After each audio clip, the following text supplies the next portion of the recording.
আসসালামাইকুম বন্ধুরা, দেখেন একটা পাখি বাসা থেকে পড়ে গেছে। আমি তুলে দেওয়ার চেষ্টা করছি। প্রথমে একবার গাছে উঠছি, উঠে পাখিরে বাসায় দিছি, আবার সেই পাখিটা আবার পড়ে গেছে।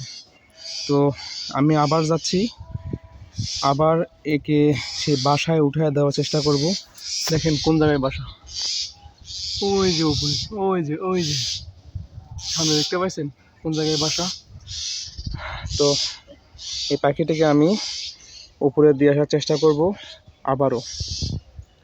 তো ভিডিওটি দেখতে থাকবেন শেষ পর্যন্ত। তো বন্ধুরা দেখেন আমার হাত পায়ের অবস্থা, এই যে পুরো শরীর ঘামায় গেছে একদম। ওই গাছের উপরে ওখানে উঠায় দিয়ে আসলাম, বাসাইতে রেখে আসছি। এখন আল্লাহ ভরসা সে কি করে। বন্ধুরা, সেই পাখিটিকে শালিক পাখির বাসায় উঠায় দিয়েছিলাম। তো আবারও ওই পাখিটিকে ফালায় দিছে সেই শালিক পাখি। আবারও সেই পাখিটিকে বাসায় দেওয়ার চেষ্টা করতেছি। ওই বাসাটা ছিল না, এখন আর একটা বাসা পাইছি, হয়তোবা এটা সঠিক হতে পারে।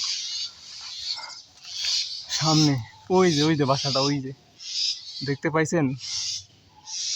তো ভাই যান, যায়া দিয়ে আসেন পাখিটি। দেখেন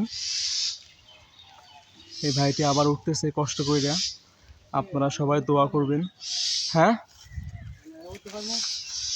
শাক না, ওটা শাক ইয়ে হয়ে গেছে, নষ্ট হয়ে গেছে। হ্যাঁ যাইতে পারবেন, যান। কে এই যে এই ফ্যানারটা চাপ পা দেন, এই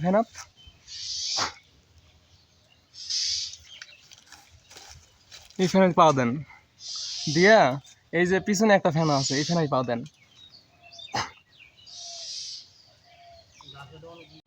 অনেক চেষ্টার পর পাখিটিকে সফলভাবে বাসায় রাখার চেষ্টা করলাম। তো চেষ্টা করার পরেও বাসায় দিয়ে চলে আসলাম। তো ওই যে দেখুন পাখিটিকে ওই বাসায় দিয়ে আসছি। তো আপনারা সবাই দোয়া করবেন, এরকম পাখি থাকলে আপনারাও বাসায় উঠায় দিয়ে আসবেন। এবার মতো আসতেছি। আসসালামু আলাইকুম।